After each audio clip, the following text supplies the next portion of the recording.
would you like another perspective on his state of mind, or do you want me to just go along with your constant criticism of him just because one person said it doesn't necessarily make it right? Said, I don't know and I can't tell. And you will understand, Jan Halper-Hayes, that the president... Very much I can respond to that. Please, and just let me finish. Let me just finish, because you will understand that our listeners and people around the world might have a little bit of concern about whether the president is in command not only of his own faculties, but events. LBC Jan Halper-Hayes, who makes the president tweet something like, open the effing straight. That's his behaviour. That's his crazy behaviour, not ours. There is one thing that never ceases to amaze me about Trump's MAGA bootlickers, especially someone like Jan Halper-Hayes. She has been on this particular show time and time again, trying to defend the, should I say, crazy actions of her puppet master, and it never ceases to amaze me how far these people will stretch reality. Right now, we are watching a president who is openly threatening to send Iran back to the Stone Ages. He's issued ultimatums about destroying civilian infrastructure, water, energy, the things people need to survive. And legal experts, actual experts in international law, are calling this what it is: potential war crimes. And yet, there are people lining up to defend this, to spin this, to make it sound reasonable. I cannot wait to see how they try to justify this one. If you're ready for this ride, make sure you're subscribed, because this is going to be something. You've defended the president for years. He said yesterday the only planes lost were to friendly fire at a press conference about rescuing a crew shot down by Iran. At what point does defending that become impossible? Well, I'm not sure you have that right. The planes that were quote-unquote lost were actually destroyed by our soldiers once they rescued the fallen soldier. We were not going to leave that equipment for it to be confiscated and for all of our technology and intel to be gained by the Iranians. But the whole point of the press conference, he said the only planes really that we were lost were like friendly fire. The focus of the press conference was the rescue of 2 airmen whose F-15 fighter plane was shot down by Iran last week. That is something that Trump had previously acknowledged. In addition, Chairman of the Joint Chiefs of Staff, Dan Kane, confirmed during the press conference that during the rescue effort, the US also lost an A-10 Thunderbolt close air support plane after it was hit by Iranian fire. So I put it again, the president is claiming that the only planes lost were due to friendly fire at a press conference which was all about a plane which was down by Iranian fire. He's lost it, hasn't he? No, he hasn't lost it. And to lead in with one biased Ty Cobb who wasn't very happy in that administration, where's the balance here, Lewis? Well, Jan, I'm simply asking you how it can be that we have a president. Can we trust a president of the United States and his judgment when he is at a press conference about a downed American plane as a result of Iranian fire? As a result of Iranian fire. Really your point? My point is that he's not in command of his own faculties, clearly. Either that or he's lying. Well, if you come to those two conclusions, why do you even have me on here to discuss what the issues really are, if that's the angle you're taking? Well, I mean, we've got Gulf nations who are supporting his actions, who are encouraging him and not wanting him to have a weak ceasefire. So why don't we talk about those critical issues as opposed to going by your opening of one person who feels that way? And there are others that feel that way. I'm not saying he's the only one, but that is not the only perspective, and it is not necessarily the correct perspective. I'm just wondering what you would have said if Joe Biden had called a press conference about a downed American plane that had been down by Iranian fire in a rescue effort as a result of Iranian fire, and then he claimed during that press conference that actually all the planes had been shot down by friendly fire and it was nothing to do with the Iranians. Would you say that that would have been an example of a president fully in command of his faculties and you wouldn't have criticised him? Well, I didn't come on to discuss if he's to take something he said in a press conference and go back and forth about this issue. That is not why I agreed to come on. Is his state of mind not important? His state of mind is very important, and the way that you presented it is negative, as LBC does. And so would you like another perspective on his state of mind, or do you want me to just go along with your constant criticism of him just because one person said it doesn't necessarily make it right? And I'm not saying other people don't feel that way. Some people genuinely do. Even Alex Jones, the great conspiracy theorist, is talking about the 25th Amendment, but they're missing key points. Sure. Oh, this is actually painful to watch. Did you see that? Did you catch what just happened there? The host asks a simple question, a factual question. Trump said at a press conference that the only planes lost were to friendly fire. The press conference was literally about rescuing airmen whose plane was shot down by Iran. And Jan Halper-Hayes just pivots. She pivots so hard, I'm surprised she didn't pull a muscle. And here's what gets me, right? This woman has a PhD. She's been on television defending this administration for years. She knows exactly what she's doing. The deflection is deliberate. Why don't we talk about Gulf nations instead? Oh, brilliant. Absolutely brilliant. Change the subject when you can't defend the indefensible. But let's be clear about what happened here, because the clip doesn't tell you everything. Chairman of the Joint Chiefs, Dan Kane, confirmed an A-10 Thunderbolt was hit by Iranian fire during that rescue. That's not opinion. That's the military's own statement. And Trump stood at that podium and claimed friendly fire. So either the President of the United States doesn't know what his own military is telling him, or he's lying to the American people about casualties in an active conflict. Those are your options. Pick one. And when the host pushes back, that's not why I agreed to come on. Mate, you came on a news program to discuss news. What did you think was going to happen? This is the MAGA playbook in its purest form. Show up, deflect, attack the messenger, rinse and repeat. Well, I just wonder, when the reporter asked him directly, is the war winding down or is it escalating? He said, I don't know, I can't tell. It depends what they do. Is that all you can talk about? What the war? You just want to harp on one comment. No, but that's in a different press comment. conference? That's a different comment. I'm putting a second comment to you. He was put to him, he asked him, is the war winding down or is it escalating? He said, I don't know and I can't tell. And you will understand, Jan Halper-Hayes, that the president... Very much I can respond to that. Please, and just let me finish. Let me just finish, because you will understand that our listeners and people around the world might have a little bit of concern about whether the president is in command not only of his own faculties, but events, given that a few weeks ago he was telling us the war was basically already done. And today he's on the verge, he says, of bombing Iran back to the Stone Age and bombing its energy infrastructure. Which is it? Okay. One of the things that Trump said from the very beginning is he is not going to ever tell you exactly what he is going to do. Now, I understand from the viewer's perspective, from the listener's perspective, that when he says, well, I'd like it to end, but I'm not sure when it's going to end, he is doing that because he doesn't want to alert the enemy. It is not a question of whether we need to have all of the exact facts. He has alerted the enemy. He's told them that he's going to bomb them to Kingdom Come tomorrow.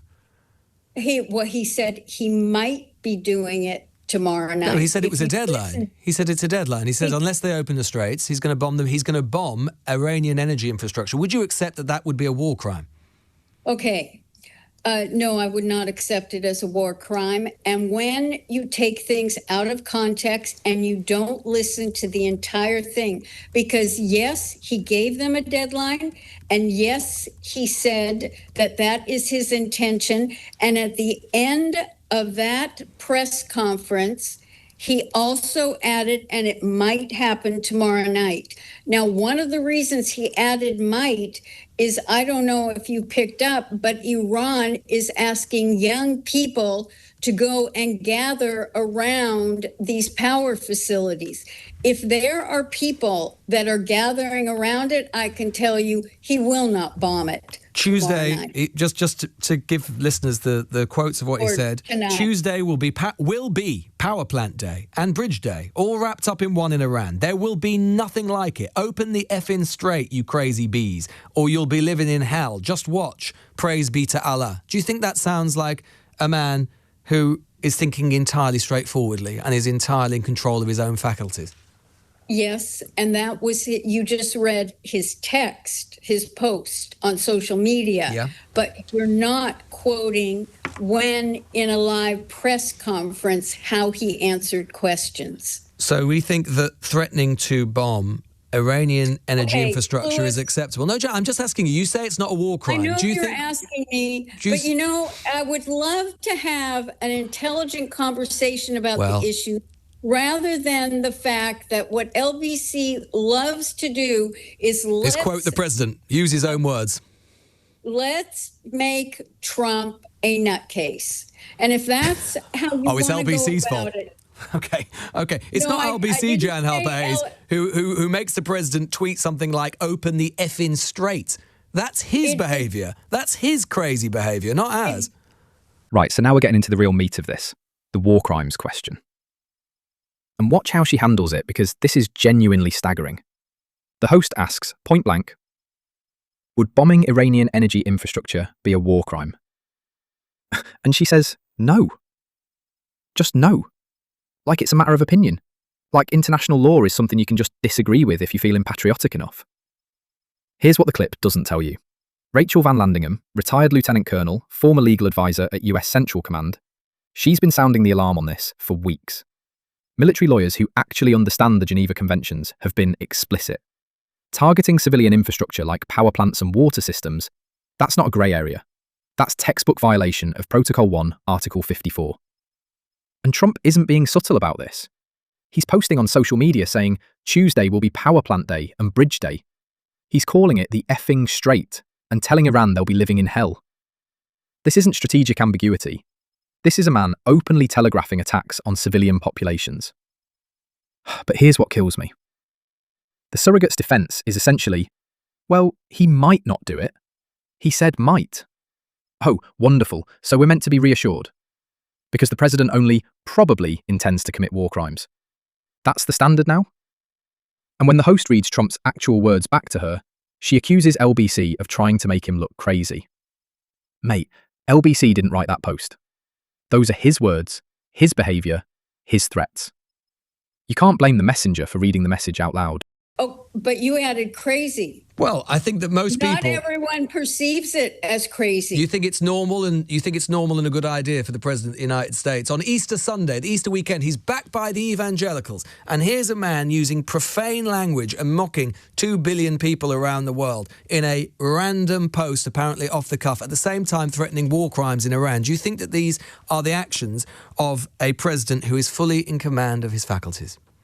I think it's a very self-centered interpretation of anyone who celebrated Easter to think about it from their perspective. Mm-hmm.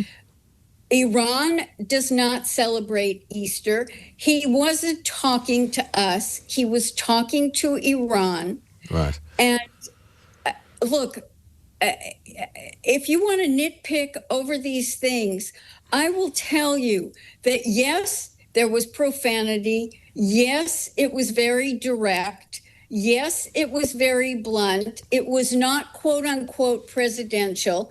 But would you like this to go on? And is it all Donald Trump's fault? Or what are we going to talk about? Iran for 47 years has actually been the top supporters of terrorism. He's desperate, isn't he? The truth, Jan Halper, is that he's desperate because he knows that he has no power to force them to open the straits. And that's why he's using profane language. No, it's not. And that is just an unintelligent interpretation. And you're not factoring in what the Gulf states are encouraging. You think the Gulf states are happy right now? Oh, you bet they're happy right now. Right, okay. And if you don't know that, go on Google, because the Associated Nothing's ever Press wrong there. has reported it. Go on Google. The Associated Press has reported that they do not want him to agree to a weak ceasefire. Right. Do your research, Louis. Illegal, just on the question of research, just one more time. If the president were to attack Iranian civilian power infrastructure, the sort of thing that President Putin does on a regular basis, you wouldn't agree that that would be a war crime? No, it is not a war crime. Despite the fact that when President Putin does it, international analysts and legal experts all say that it's a war crime. Well, a lot of people do say that, and you can get the other side of the argument as well. What is the other side of the argument? How could attacking... That it's not a war crime. If you are attacking infrastructure, it does not make it a war crime. This is power and bridges. Under the Geneva Conventions and the laws of war, you cannot deliberately target civilian infrastructure. Power plants, bridges, water treatment facilities, if their primary function is civilian, they're protected. Well, that is... is that the UN interpretation? Well, a retired US Air Force judge advocate general has said that Trump's language was itself already a war crime because threatening strikes whose primary purpose is to terrorize a civilian population violates the laws of war. Threatening to destroy every bridge and every single power plant, which is what the president has said in a state of Iran, that is an indiscriminate attack. That is, by definition, a war crime. That is from Lieutenant Colonel Rachel Van Landingham, and she spent 20 years in the Air Force, now a professor at Southwestern Law School. Okay, and how come you're not quoting Raising Cane or Pete Hegseth? Well, or how Pete Hegseth has got something of... Pete Hegseth has got something of a vested interest. He works for Trump, so that's probably why I don't treat him as an impartial source. And why not any of the leaders that are commanding this? Why are you not quoting them? Well, what I'd say, Jan Halper-Hayes, is that I'm just using the president's words. It is an established fact that indiscriminate attacks, and the president has threatened to destroy every bridge and every bit of civilian infrastructure, raise the whole thing. By definition, they cannot all be military targets. They must be civilian targets. And every international legal analyst would say that's a war crime. Even President Putin hasn't done that. Okay, and he said to take them back to the Stone Age. Yeah, I think that would probably qualify as a war crime as well. That probably would. And that's where we land, isn't it? That's the whole thing in 45 seconds. A surrogate on live television being told by a host that a retired Air Force lieutenant colonel, someone who spent 2 decades in military law, has explicitly stated that Trump's language already constitutes a war crime. And the response? Why aren't you quoting Pete Hegseth instead? Pete Hegseth, the Secretary of Defense, the man who works for Trump. That's who she wants cited as an impartial legal authority? On whether his boss is committing war crimes. I genuinely don't know if that's audacious or just sad. But here's what I need you to sit with. Because this isn't just about one interview or one surrogate or one badly handled question. This is about where we are as a collective political consciousness when defending the indefensible becomes the default setting. We watched a woman with a PhD argue that bombing civilian power plants isn't a war crime because, well, she never actually finished that thought, did she? She just said, that's your interpretation, as if the Geneva Conventions are a matter of personal opinion, as if Protocol 1 is open to vibes-based analysis. And when confronted with the actual words of a military legal expert, she pivoted to, why aren't you quoting people who agree with Trump? That's not debate. That's not even spin anymore. That's just desperate flailing dressed up in a posh accent and a confident delivery. Look, I've been doing this long enough to know that surrogates have a job. They're meant to defend their side. Fine. But there's defending your position, and then there's standing in front of a burning building, insisting the flames are just aggressive mood lighting. What strikes me most, and this is the bit that genuinely keeps me up, is the casualness. The absolute nonchalance with which we now discuss potential war crimes. Trump threatened to send Iran back to the Stone Age. He posted profanity-laced ultimatums on Easter weekend. He's openly described destroying civilian bridges and power plants as if he's planning a demolition derby. And the defense? He was talking to Iran, not us. Oh, brilliant. So war crimes are fine as long as they're directed at foreigners. That's the moral framework we're operating with now. The Courage bridge attack already killed 8 civilians, 95 injured. That's not hypothetical. That's not rhetoric. That already happened. And we're sitting here debating whether future attacks on civilian infrastructure would technically count as violations of international law. The bar is in hell. What this interview reveals, what this entire saga reveals, is a machinery designed to exhaust you, to make the outrageous feel normal through sheer repetition, to make you throw your hands up and say, well, that's just politics. It isn't. Threatening to annihilate civilian populations isn't politics. It's something else entirely. So here's my ask. Don't let the exhaustion win. Stay sharp. Stay informed. Question everything, especially when they tell you not to question anything. Because democracy doesn't die in darkness, mate. It dies when people stop paying attention in broad daylight. If you found this useful, if this helped clarify what's actually happening versus what they want you to think is happening, hit that subscribe button. Stick around. We've got more to unpack. Speaking of which, I actually covered another angle on this whole Iran situation recently. There was this moment where Trump made a pretty significant error about the military operations, and Lewis Goodall absolutely took it apart piece by piece. Worth watching if you want to see how these claims fall apart under actual scrutiny. I'll link it somewhere around here. Alright, that's me done. Stay informed, stay engaged. And for the love of everything, don't let them gaslight you into thinking any of this is normal.